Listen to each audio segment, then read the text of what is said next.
인도 농촌에서의 보이지 않는 매춘의 세계 인도는 수백만 명을 사로잡는 매혹적인 풍경을 넘어서 대부분의 여행자들이 보지 못하는 범죄와 어두운 이야기들을 품고 있습니다. 오늘 우리는 이 대륙의 숨겨진 구석을 탐험하며 종종 밝혀지지 않는 어두운 진실들을 드러낼 것입니다. 이 영상을 놓치지 마세요. 여러분이 발견하는 것들이 인도에 대한 인식을 영원히 바꿀 수 있습니다. 그리고 아직 구독하지 않으셨다면 구독 버튼을 눌러서 우리의 다음 모험을 놓치지 마세요. 독수리 탐험 채널에 오신 것을 환영합니다. 실, 인도 농촌에서의 보이지 않는 매춘의 세계. 인도를 떠올리면 대개 생동감 넘치는 축제, 고대 사원들, 그리고 영적인 관습들이 먼저 떠오릅니다. 하지만 이 다채로운 외면 아래에는 외부인들이 좀처럼 보지 못하는 어두운 현실이 있습니다. 인도의 외진, 가난한 마을들, 특히 라자스탄과 같은 지역에서는 매춘이 단지 최후의 수단이 아니라 많은 가정의 생활 방식이 되었습니다. 이 숨겨진 산업은 그림자 속에서 운영되며 많은 여성과 소녀들이 이 잔혹한 현실에 강제로 끌려 들어가고 있습니다. 이들 공동체 중 일부에서는 몸을 파는 일이 너무나 깊숙이 뿌리내려 가족 전통처럼 이어지고 있습니다. 젊은 소녀들은 화려하게 꾸며져 공개적으로 전시되며 가족을 부양하기 위해 매춘에 참여해야만 합니다. 그 뿌리 깊은 원인은 가난, 교육의 부족, 그리고 심각한 사회적 불평등에 있습니다. 기본적인 필수품인 건강관리와 교육조차 접할 수 없는 상황에서 많은 가정은 선택의 여지가 거의 없으며 결국 이 착취적인 산업의 소나기로 밀려듭니다. 이 비극에 더해지는 것은 인간 밀매 문제입니다. 소녀들은 거짓된 약속으로 유인되어 납치되며 매춘의 고리에 팔려가면서 상상할 수 없는 학대와 착취를 겪습니다. 이 범죄 네트워크는 부패에 의해 보호받고 있어 거의 벗어날 수 없는 상황입니다.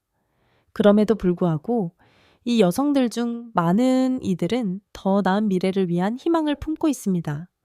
그러나 가난의 족쇄와 그들의 삶을 지배하는 범죄 네트워크를 벗어나는 것은 결코 쉬운 일이 아닙니다. 우리가 스스로에게 물어야 할 질문은 우리는 사회로서 어떻게 개입할 수 있을까요? 이 착취의 순환을 끊고 이 소녀들에게 삶을 되찾을 기회를 주기 위해 무엇을 할 수 있을까요? 9. 월경에 대한 낙인, 숨겨진 투쟁. 인도의 다채롭고 복잡한 사회에서 월경과 같은 자연스러운 과정은 특히 전통이 일상생활을 지배하는 농촌 지역에서 금기와 침묵의 여러 겹에 감싸져 있습니다. 많은 어린 소녀들에게 월경은 단순한 신체적 변화가 아니라 혼란과 두려움으로 가득 찬 감정적 충격이기도 합니다. 이에 대한 교육이 거의 없는 상태에서 혈액을 보는 것만으로도 공포와 부끄러움이 따라옵니다. 유니세프 보고서에 따르면 인도의 71% 소녀들이 월경에 대해 전혀 준비되지 않은 채 월경이 시작될 때야 비로소 이 사실을 알게 된다고 합니다. 이 무지함은 고립과 차별을 낳습니다. 소녀들은 월경 중에는 정상적인 활동에 참여하지 못하고 때로는 가족으로부터 격리되기도 합니다. 그들은 부엌에 들어가거나 음식을 만지거나 일상적인 일에 참여하는 것이 금지되며 이는 월경이 불결한 것이라는 생각을 강화합니다. 학교에서 적절한 위생시설과 용품이 부족한 상황은 이 문제를 악화시키고 많은 소녀들이 학교에 가지 못하거나 아예 학교를 그만두게 만듭니다. 이 고립은 지원과 이해 부족과 결합되어 월경을 부끄러움과 낙인의 원천으로 만들어 이 젊은 여성들을 괴롭힙니다. 침묵과 잘못된 정보의 순환을 끊는 것은 매우 중요합니다. 교육과 인식은 소녀들이 월경을 부담이 아닌 일상의 정상적인 일로 받아들일 수 있게 도와줄 수 있습니다. 학교에서 위생용품과 깨끗한 시설에 대한 접근을 제공하는 것은 어떤 소녀도 월경 때문에 교육을 놓치지 않도록 하는 중요한 단계입니다.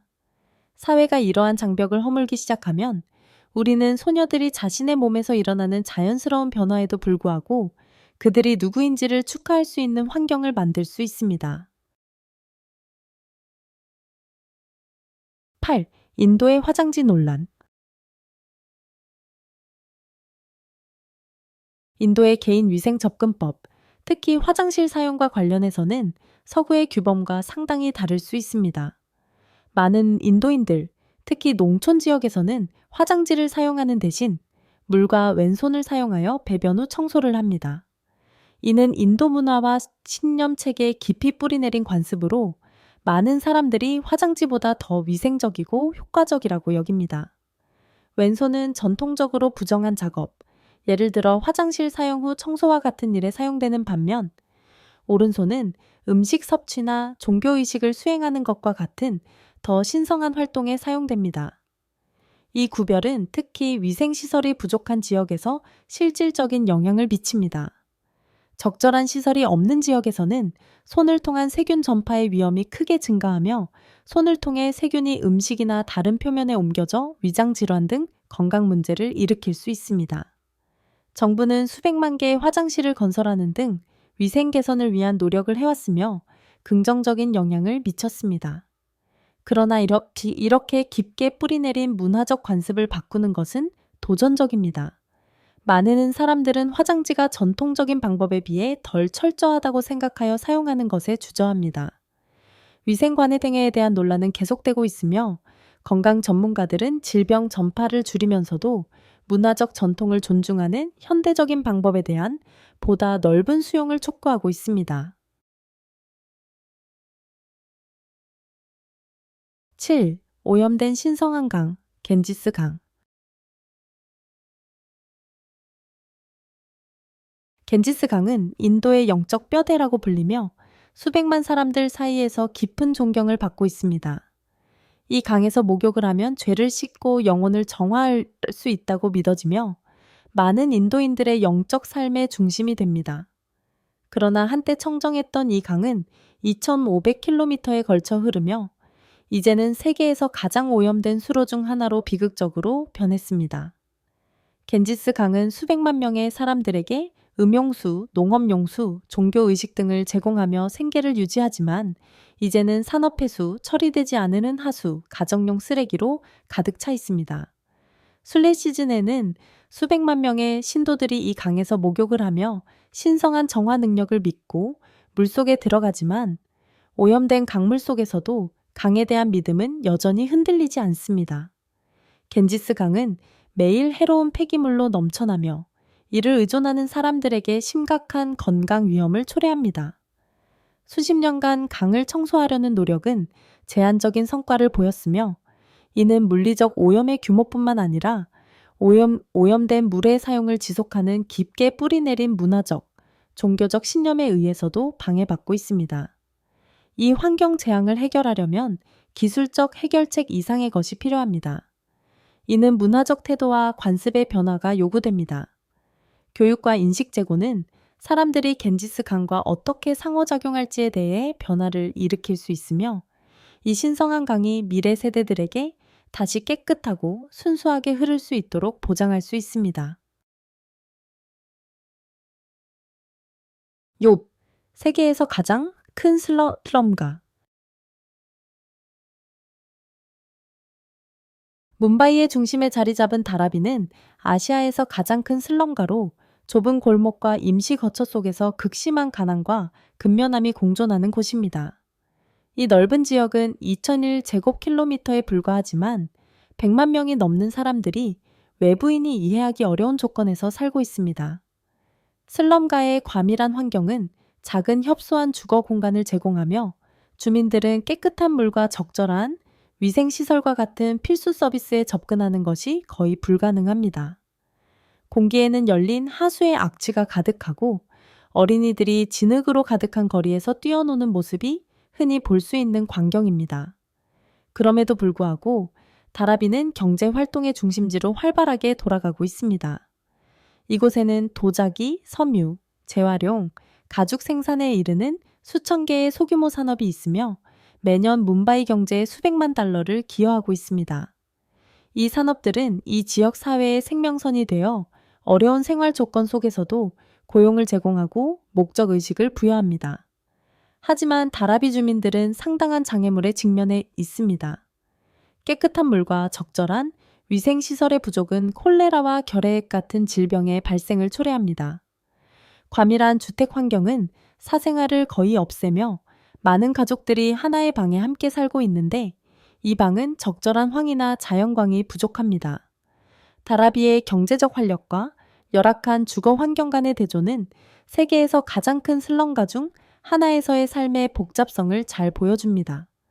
다라비 주민들의 삶의 질을 개선하려는 노력은 물리적 환경과 그들을 유지하는 경제 구조를 동시에 다뤄야 하며 주민들이 존엄과 안전을 가지고 살 수 있도록 보장해야 합니다.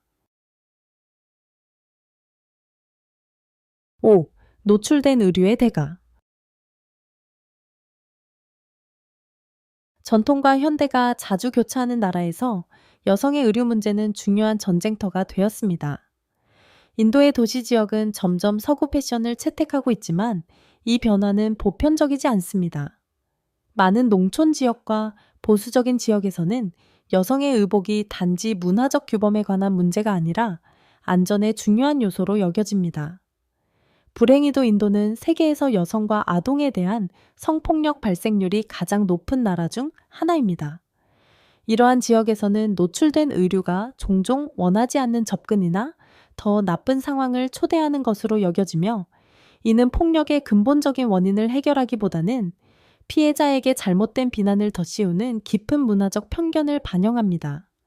특히 여성 관광객들은 부정적인 주목을 피하기 위해 겸손하게 옷을 입을 것을 권고받습니다. 이는 보통 몸의 형태를 숨길 수 있는 긴 치마, 바지, 블라우스를 선택하는 것을 의미합니다. 종교적인 장소에서는 의복 규정이 더욱 엄격해져 존경의 표시로 머리를 가리고 신발을 벗어야 하는 요구가 있습니다. 이러한 규정은 단순히 문화적 관습을 따르는 것뿐만 아니라 공공의 인식이 많은 여성에게 심각한 결과를 초래할 수 있는 환경에서 개인의 안전을 보장하기 위한 것입니다. 이러한 사회적 규칙을 따르는 것은 성폭력 문제를 해결하기 위한 전략으로서 필요합니다. 4. 청량음료의 농약 스캔들. 매일 청량음료로 갈증을 해소하는 수백만 명의 사람들이 있는 나라에서 농약 오염과 관련된 스캔들은 세계적으로 유명한 음료 브랜드들에 대한 소비자 신뢰를 크게 떨어뜨렸습니다. 논란의 중심에는 인도에서 소프트 음료 산업의 두 거인인 코카콜라와 펩시가 있으며 독립적인 연구에서 이들 제품에서 유해한 농약이 검출되었다고 밝혀졌습니다. 농업에서 흔히 사용되는 이 화학 물질들은 심각한 건강 위험을 초래하며 이 인기 있는 음료들이 안전한지에 대한 광범위한 우려를 불러일으켰습니다. 이 공개된 사실은 대중의 격렬한 분노를 일으키며 더 엄격한 규제와 식품 안전 기준의 강력한 시행을 요구하는 목소리를 높였습니다. 증거가 늘어남에도 불구하고 관련 기업들은 자사 제품이 모든 법적 안전 요건을 충족한다고 주장하며 강력하게 방어하고 있습니다. 그러나 과학적 결과는 이를 반박하며 규제 감독이 소비자를 보호하는데 얼마나 효과적인지에 대한 심각한 의문을 제기합니다. 이 스캔들은 단지 이 글로벌 브랜드들의 명성을 훼손한 것에 그치지 않고 인도의 식품 안전 문제를 더욱 부각시켰습니다. 소비자들이 일상 제품에서 잠재적인 위험에 대해 점점 더 인식하게 되면서 기업과 규제기관으로부터 투명성과 책임을 요구하는 목소리가 커지고 있습니다. 이 논란은 사람들의 소비가 진정으로 안전한지를 보장하기 위해 더 엄격한 시험과 강력한 안전장치가 필요함을 강조합니다. 3. 손으로 먹는 전통. 인도에서 손으로 먹는 관습은 단순한 전통 이상입니다. 이는 음식과 인간 경험 사이의 깊은 연결을 나타내는 문화적 의식입니다. 많은 인도인들에게 손으로 먹는 것은 친밀한 행위로 고대 인도 의학 체계인 아유르베다의 원칙과 일치합니다. 아유르베다 신념에 따르면 손은 마음, 몸, 영혼을 잇는 다리 역할을 하며 음식을 먹는 감각적 경험을 증진시킵니다. 손끝에는 신경 말단이 풍부하게 분포되어 있어 음식의 온도와 질감을 감지하고 그 신호는 뇌로 전달되어 소화 시스템이 최적의 기능을 할 수 있도록 준비시킵니다. 이 관습은 소화를 자극하고 영양소 흡수를 개선한다고 여겨지며 단순히 음식을 먹는 신체적 행위를 넘어서서 그 이상의 이점을 제공합니다. 각 손과는 자연의 5요소, 지구, 물, 불, 공기, 에테르와 상징적으로 연결되어 있어 손으로 먹는 행위가 우주와의 영적 연결을 나타냅니다. 이 전체론적 접근법에서 음식은 단지 생명 유지 수단이 아니라 영혼을 기르고 자연 세계와의 조화를 유지하는 방법입니다. 문화적 및 건강적 이점에도 불구하고 이 관습은 특히 위생 상태가 열악한 지역에서 위생에 대한 우려를 불러일으킵니다. 그러나 많은 인도 가정, 특히 잘 사는 가정에서는 청결이 가장 중요한 가치로 여겨집니다. 식사 전 손을 철저히 씻고 음식은 깨끗한 바나나 잎이나 금속 접시에 제공되어 손으로 먹는 전통이 위생적이고 문화적 가치를 존중하도록 보장됩니다. 2. 붉은 점, 빈디의 의미. 많은 인도 여성들의 이마에 보이는 작은 붉은 점인 빈디는 단순한 장식이 아닙니다. 이는 문화적이고 영적인 정체성의 깊은 상징입니다. 빈디는 산스크리트어 빈두, 점에서 유래했으며 힌두교에서 세 번째 눈을 나타냅니다. 이는 지혜, 직관, 물질 세계를 넘어서는 인식 능력을 의미하는 개념입니다. 이 신비로운 세 번째 눈은 두 눈썹 사이에 위치한다고 여겨지며 빈디를 그 자리에 붙이면 집중력이 향상되고 정신적인 균형이 유지된다고 믿어집니다. 전통적으로 빈디는 인도 사회에서 여성의 결혼 상태를 나타내는 지표이기도 합니다. 기혼 여성은 일반적으로 더 크고 눈에 띄는 붉거나 어두운 색의 빈디를 착용하며 미혼 소녀들은 더 작고 다채로운 빈디를 착용하는 경우가 많습니다. 힌두교 결혼식에서 빈디는 신랑이 신부의 이마에 빈디를 바르는 순간 사랑과 헌신, 결혼의 유대를 상징적으로 나타냅니다. 개인적인 의미를 넘어서 빈디는 인도 문화의 더 넓은 상징으로 전 세계에서 인식되고 있습니다. 전통에 깊이 뿌리내리면서도 빈디는 현대적인 패션 아이템으로도 변모하여 문화적, 종교적 경계를 넘나들고 있습니다. 영적 표식으로 착용하거나 스타일리시한 액세서리로 착용하는 빈디는 여전히 인도 문화에서 정체성과 전통의 강력한 상징입니다. 1. 쥐의 사원. 조용한 마을 데시노케에는 세계에서 가장 독특한 사원 중 하나인 카르니 마타 사원이 있습니다. 이 사원은 수천 마리의 쥐들이 살고 있는 곳으로 이들 생물은 카르니 마타 여신의 신도들이 레인카네이트 된 존재로 숭배되고 있습니다. 이 사원의 기원은 전설로 가득 차 있습니다. 전해지는 바에 따르면 한 카르니 마타의 신도가 아들에 의해 비극적으로 익사하였을 때 여신은 자비로 그를 쥐로 다시 살리셨고 그와 그의 후손들에게 사원 내에서 피난처를 제공했다고 합니다. 그 이후로 쥐들은 신성한 존재로 숭배되며 그들에게 해를 끼치는 것은 심각한 범죄로 간주됩니다. 많은 방문객들에게 쥐들이 사원 안을 자유롭게 돌아다니는 모습을 보는 것은 놀라운 일입니다.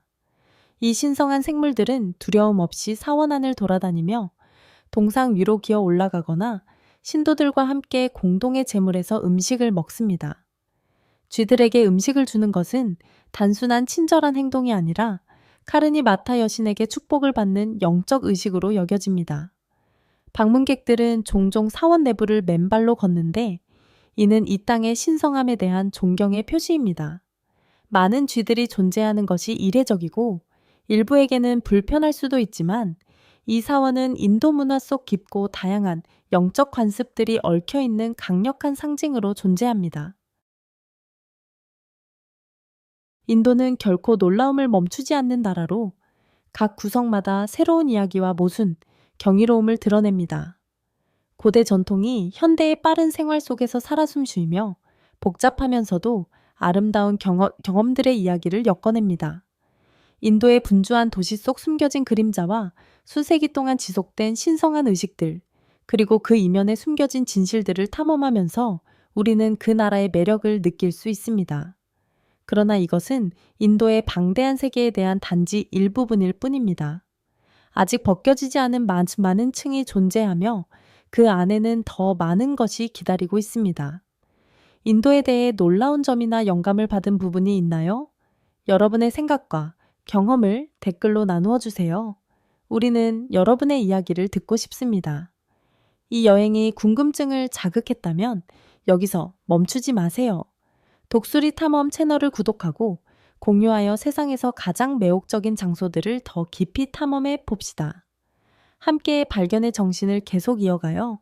다음 모험에서 만날 때까지 호기심을 가지고 경의를 이어가세요.